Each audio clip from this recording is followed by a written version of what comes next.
Un mot sur la santé. La planification familiale a totalisé 10 ans de plaidoyer en RDC. L'occasion de faire le point sur les réelles avancées, trouver un consensus avant la publication de la situation de la RDC dans le palmarès mondial. C'est l'essentiel de l'atelier de consensus sur le progrès en PF et la clôture du projet Advanced Family Planning.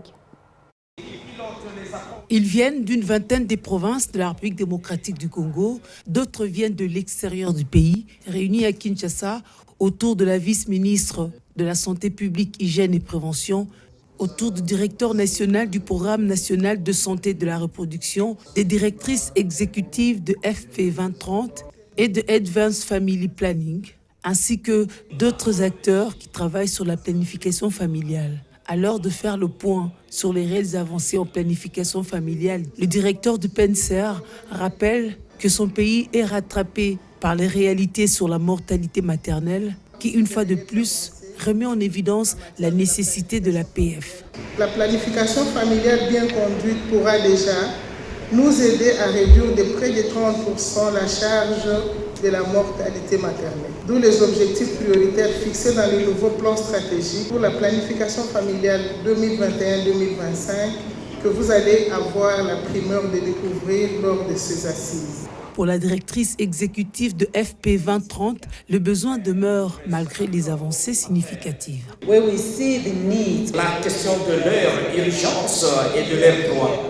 L'investissement dans les domaines des planning familial rend cela possible. Le travail infatigable que nous avons tous réalisé en ces jours afin que la RDC puisse bénéficier plus d'1 million de contraceptifs, mais il nous reste encore beaucoup à faire. La participation de la République démocratique du Congo et son adhésion à la plateforme ont été appuyées par le travail fait par AFP en RDC à partir de 2013 sur la sécurisation de l'accès à la qualité et aux contraceptifs. Au moment de clôturer le projet, AFP a toutes les raisons de célébrer 10 ans de progrès. Nous sommes en même temps ici pour célébrer le 10 ans de progrès pour l'Advanced Family Planning et aussi pour la RDC.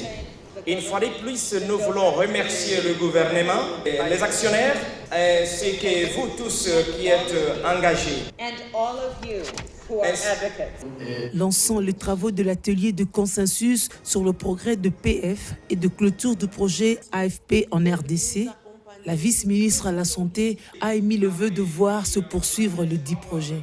La couverture santé universelle place la planification familiale comme moteur de règlement de beaucoup de problèmes tels que la garantie de la santé de la mère et de l'enfant, la réduction de la pauvreté, la gratuité de l'enseignement de base et la mise en œuvre effective de celle-ci, pour ne citer que cela. Le projet qui se clôture aujourd'hui a fait évoluer la prévalence contraceptive dans notre pays depuis le premier plan stratégique en 2014 à travers divers plaidoyers menés ci et là.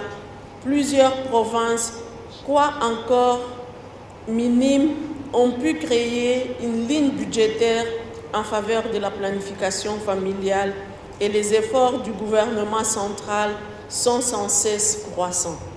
À l'instar des autres années précédentes, la publication de ce projet dans le rapport mondial a comme préalable son adoption au pays lors de cet atelier de consensus qui durera 4 jours.